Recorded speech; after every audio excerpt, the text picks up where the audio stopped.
Hey friends, Dean here. Before we get you on to your episode, I want to take a moment to invite you to our next virtual online trivia night. Wednesday, May 13th at 8 p.m. Join us either on our Facebook group or on our YouTube page for 3 rounds of fun trivia, music questions, movie questions, general knowledge questions. It'll be a fun time and a chance to win some prizes and have just a good relaxing night of some trivia at home. You don't even have to go out for it. So don't forget, Wednesday, March 13th at 8 p.m. Join us on our Facebook group or YouTube for 3 rounds of fun virtual online trivia. We'll see you there.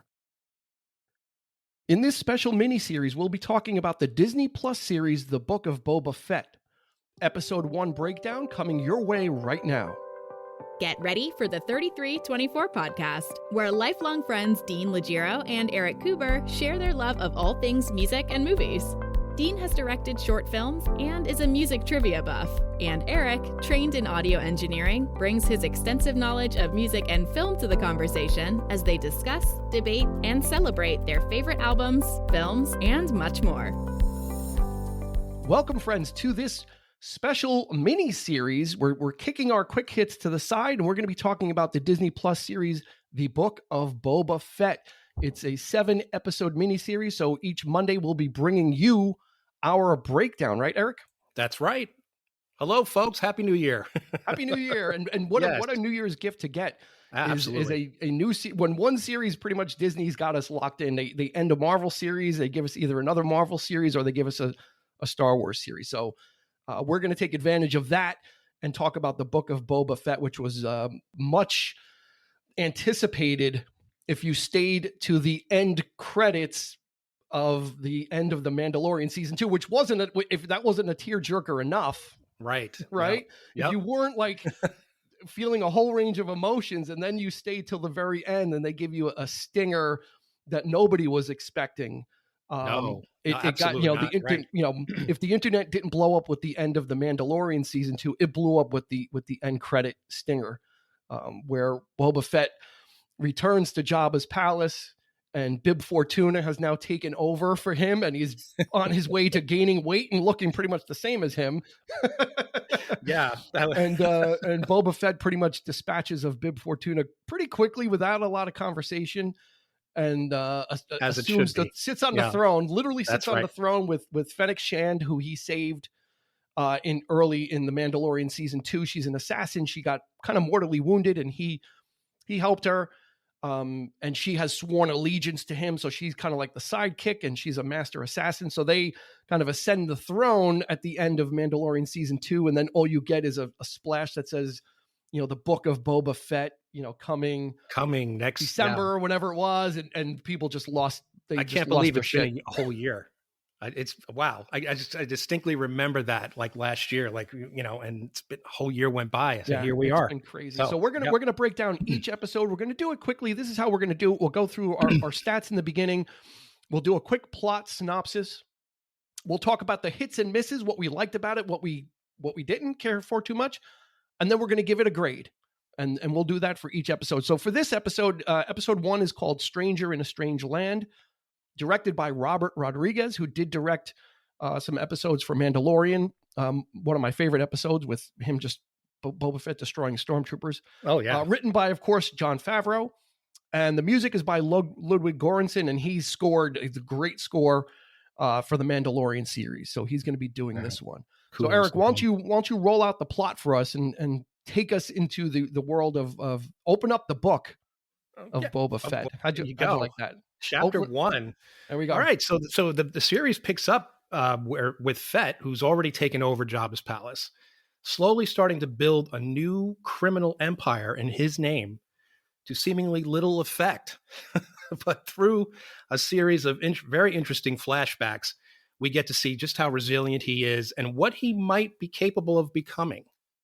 So what that means, let's get into it. Let's break it down. Okay. So yeah. You mentioned straight off that it was a series of flashbacks, which is really important for this series, because when he shows up in The Mandalorian, he pretty much just shows up. And that's right. Again, aside from everybody just going crazy, it's like, well, what happened? How did he, basically over a 30-year-old question from the Yes. fans has finally been answered in this episode, and I'm glad they did it pretty quickly. So a lot of flashback in this episode, actually, more than current stuff, right? That's right. I think what they're trying to do here, I think with the Mandalorian, I think it was more, you did have a main storyline, of course, with Grogu and him taking him to his own kind, but the series felt a little bit more episodic. Here, I think they're doing a little bit more of a serialized, very specific story. So in the present day story, it revealed very little, actually. And what was more interesting was the flashbacks revealed a lot. So I really like that yin yang approach of kicking it all off. And like I said, I mean, just basically of him just showing how he escaped from the Sarlacc pit, which I think every Boba Fett fan wants to see. They've been waiting. That was the money shot. Over 30 years. Oh yeah, that was the absolute money shot, and I don't think it could have been done any better. It's probably one of the best moments of this episode. Do you concur with that, or? Oh, absolutely. The only thing is they didn't show exactly from where he exited. He crawled out of somewhere. They didn't exactly show exactly where it was, but it was exactly what you kind of, everyone used to say when we were kids, right? Why didn't he just fly out? Boba Fett's the biggest badass in the Star Wars universe at the time, right? How could he have so easily fallen in? So it was something. It was a grave injustice what Lucas did to us. I mean, you set up this really cool character, and he has a very bad habit of creating great characters and then basically killing them off, and and he was so enigmatic too. So Boba Fett, if he had 3 lines throughout the 2 movies that he was in, basically a movie and a half, it just became this enigmatic character that people were, they loved, and it was a question. It wasn't like Darth Maul where he got sliced in half and you knew, although you didn't, but the supposed endings of him. So. Yeah, we finally got to see that, and then and like you said, contrasted with flashing forward and him kind of assuming the mantle of the crime of just saying, "Well, I'm the new crime lord," and kind of introducing himself. Yeah, it's pretty bold of him to just come out of nowhere and say, "Hey, I'm the new guy." He's like the Godfather. And what was really cool was all the dignitaries coming in one by one. It was right. It was such a Godfather moment, and they were paying tribute to him. But they're also, you get the sense that nobody's really taking him seriously, I guess. Or especially the mayor, right? I mean, that was the main one. The mayor, who we haven't whoever seen the yet. Mayor is, exactly. And I'm guessing that it will be somebody significant from the Star Wars mythos. At least I'm hoping that. A lot of rumors flying around, but I think it's going to be someone of great significance. I actually thought. My first thought was it might have been the character of Kira, who was in the Solo movie, because you find out that she is involved in the criminal element as well. After watching it the second time, they do refer to the character as a he, so I don't think that's going to happen. Yeah, so I was a little confused with the whole Twi'lek thing too, because the guy that comes in representing the mayor was a Twi'lek. Yeah. And then Boba Fett goes to visit just randomly. They're walking into this bar, and it's run by, it's all, like Twi'leks are there. So I thought Jennifer Beals was like the mayor or representing them. Yeah. So for me, I got a little confused because then they get attacked right afterwards. That's right. So I thought all those were connected, but so it was a little confusing for me in the beginning. I'm like, I had to watch it again. I'm like, well, was that? I wonder if Bib Fortuna created this little community of Twi'leks that he had his own little club, because she says to Boba, she goes, well, now I work for you. Yeah. More or less. She basically says, well, you're the new guy. I didn't know this. My apologies. So now I welcome you. And I welcome you. Yeah. So yeah, we'll see how that plays out. Yeah. It was pretty interesting. And this takes place in Mos Espa. Yeah, which is not Mos Eisley, so it's not Mos the same. Espa from Phantom Menace, Yeah. So yeah, I guess that confirms that Jabba's palace is very close by Mos Espa, which actually kind of makes sense, because you see the pod race sequence. Jabba was there, so I guess you can just assume that he's not too far off from that's where he is. Palace. So yeah, yep, yeah, and the Tusken Raiders figure heavily into this also. Oh yeah. Mhm. It's almost more of a Tusken Raider episode Yeah. than we kind of got a little glimpse of them in The Mandalorian as well. But this was a lot more full on. I have a feeling they're going to figure heavily into the future episodes. Yeah. If you remember, when Boba Fett, we see him first in The Mandalorian, he's wielding a gaffy stick. That's his only weapon. Yes. And he's clothed in black robes, Yeah. which in this episode, interestingly enough, the Tusken Raiders, was for the very first time ever, you see a different type. Yeah, and different adornments. And they look more native, more aboriginal. Yeah, you can see I guess really like a chief. cool. Yeah, like a chief type, different levels of society. Almost like a witch doctor type. Yeah. And he fights that one, and the guy wields. It looks like it's that gaffy stick when he fights he fights one of the Tusken Raiders on the outskirts of the desert when he tries to escape, and they kind of focus in on that gaffy stick, and it's kind of like, well, that's probably the same gaffy stick. So there's going to be a relationship there, which is going to be explored more. So I think he kind of proves he kind of proves his worth by seemingly they send a youngling out to, like, this is how I guess confident that their tribe is. So they send a youngling out to take him out to dig for water in the desert with a Rodian, a fellow captive, and they encounter this brand new beast that we've never seen before in the Star Wars universe, which for me was like, oh my God, this is like a Ray Harryhausen monster. It looked exactly like, and apparently from what I hear, this thing does not have a name yet. So we'll figure that out later. Yeah, right. And I'm thinking, well, what name did they come up with? Like Rach? Is it like the Sand Rach or something, like after Ray? Or I don't know, because it looked exactly like the Kraken. Yeah, the face. From Clash of the Face. Did. Yeah. So which I thought was really cool. But and that was a lot of that backstory had to do with that. He gets assaulted by the Jawas and ravaged, and he take his armor. Then he's captured. Then he's captured by the Sand People. So they kind of enslave him for a little bit, and he of course he kills that monster and gets out of it. So let's talk about let's do hits and misses. Okay.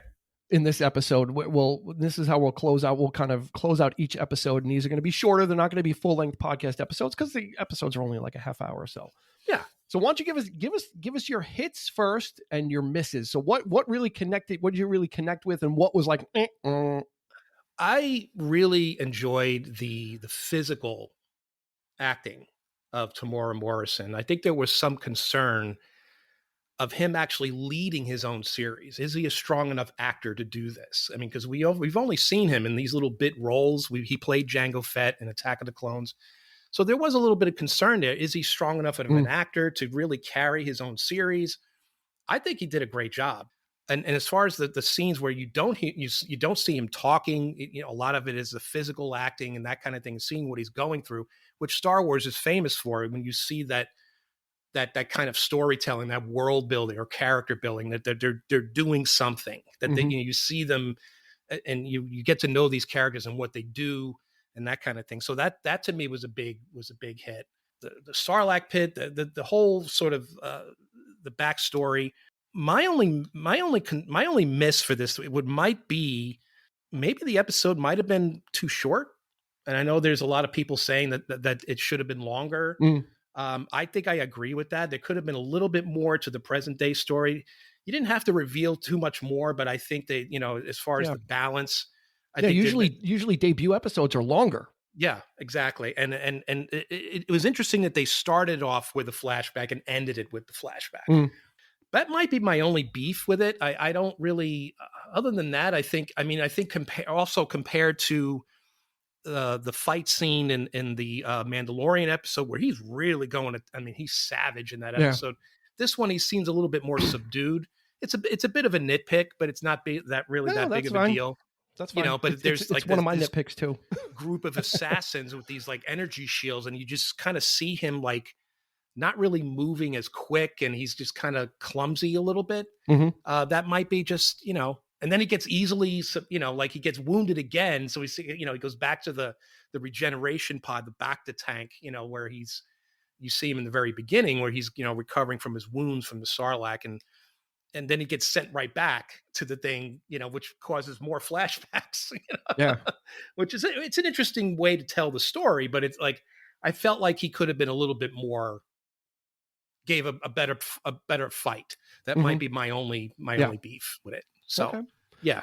All right, let me roll out my hits and misses then. Okay. Some of them are similar. What I loved about this episode, I love the back to tank. I loved actually the fact that after that fight, he told the Gamorrean guards that are now loyal to him, like get me back to the tank, and put him into the tank so he can kind of heal again. I kind of like that he's not a super badass right now, that he's still like in a vulnerable position, but he can't let people know that, that he's kind of needs that. The torture droid. So the droid that was in Jabba's palace, the torture droid, 88, voiced by Matt Berry, the second actor from the IT crowd to land a voice acting job as Matt Berry, as a droid, because Richard Ayoade was voiced one of the mercenary droids in the Great Heist episode of The Mandalorian with Clancy Brown. So that was great to see. Yeah, it was great to see Max Rebo in the cantina, and they were playing like an acoustic version of a rewritten acoustic version of the Cantina Band song. And it was more of a Spanish flair. It was like a Lindsey Buckingham version. It had like all the finger picking and everything, so it was kind of neat. I kind of dug that. Well, that had to be Rodriguez. I mean, that was like, either that it came from Desperado. Yeah, right? Maybe a little nod to Desperado. Exactly. I love the parkour chase on the rooftops when Fennec Shand went after after they had that fight with the energy shields. They kind of took off. Fett fires a rocket and just blows one away, but then the chase across the rooftops was pretty neat. And then she only needed to keep one guy, so she kicked him like right off the edge of the building, like right off. Like, don't need you, I just need one guy alive. And this, so I kind of like that stuff. The misses, a little more nitpicky. We haven't, like you said, maybe the episode was too short, and you mentioned about the flashbacks too. I would have preferred this episode to be all flashback and build the story, give us a lot of that backstory so we can kind of have a better understanding, because my nitpick is Boba Fett gets out of the Sarlacc pit, and before that he was a feared bounty hunter, really relentless and really merciless. Yeah. How did he make this change? So, where did this change come, where he's kind of a little more benevolent and rule with respect and all that kind of stuff, where he was not running with that crowd. He was not that kind of a person. So I'm kind of, hopefully that's going to be revealed, but I would rather have kind of known this earlier. And then two more. The fight scene, like you said, the fight scene was kind of clunky. Yeah. It just seemed they get surrounded by all these people with shields and those electric prods, and it just didn't seem. He decided like to use the way it was filmed and blocked was kind of confusing. We're used to seeing a little bit more, from what we've seen in The Mandalorian, even with episodes without Boba Fett, we've seen that kind of like action, like more fast paced. Here, Rodriguez decided to use a little bit of slow motion, which I thought was, was strange. And maybe, I mean, and if Boba Fett is weakened, and that's why they didn't explicitly say that he's kind of covering some injuries. So it's kind of like you have to figure that out. And then the last thing, actually, I didn't really care for this 6-legged monster. I thought it was weird. Just kind of showing up like underground, and it kind of wakes up and just starts terrorizing. It was odd, and it didn't seem like it's a creature that would live there necessarily. It didn't. So it was an odd choice. Did you get the notion that the kid took all the credit? He gave him obviously Boba Fett gave the kid, like, I think he understood, if I let the kid, because the leader of the kid comes running in with the head of the monster, and I did it, and he's getting all the accolades and showing how he did it, like with his stick. But then the leader of the Sand People comes over and gives Boba Fett like some water. He understands, and he saw him dragging the chain. He's like, we pretty much know that you did it, but you're not making this kid look bad. Right. And, because again, I'm sure they have like this kind of tribal thing where, you have to become a man or a woman or a leader, whatever it is, warrior. And I wonder if that, just how important that's going to play in this, like you mentioned, this change in him,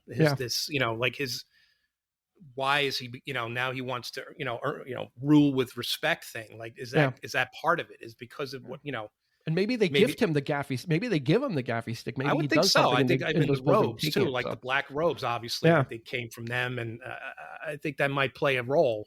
So, what was your grade for the first episode of the Book of Boba Fett? I give it a solid B. It wasn't. It's very early. It's very early on. It's I hope it gets better.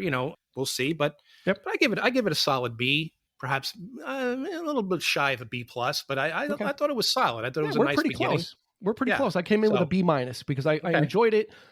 What happens is once I find a nit to pick, it ends up kind of taking me out of the episode. So that's one of the things is they got to kind of get that stuff straightened out for me. So I just kind of stay engaged and don't really question it. So that's going to do it for our episode 1 breakdown of the Book of Boba Fett. So join us for the next 7 weeks as we break down each episode. We'll give you enough time to watch it. They come out on Wednesdays. These will come out the following Monday. So there will be spoilers. So for Erik, this has been Dean, and we're going to close the first chapter on the Book of Boba Fett. See you soon. You've been listening to the 3324 podcast with Dean Legiro and Erik Kuber. You can find us on your favorite podcast provider, so please like, subscribe, and rate to become a part of the 3324 family. Your feedback is important, so make sure to follow us on Instagram and Facebook at 3324 podcast and on Twitter at 3324p to join the conversation.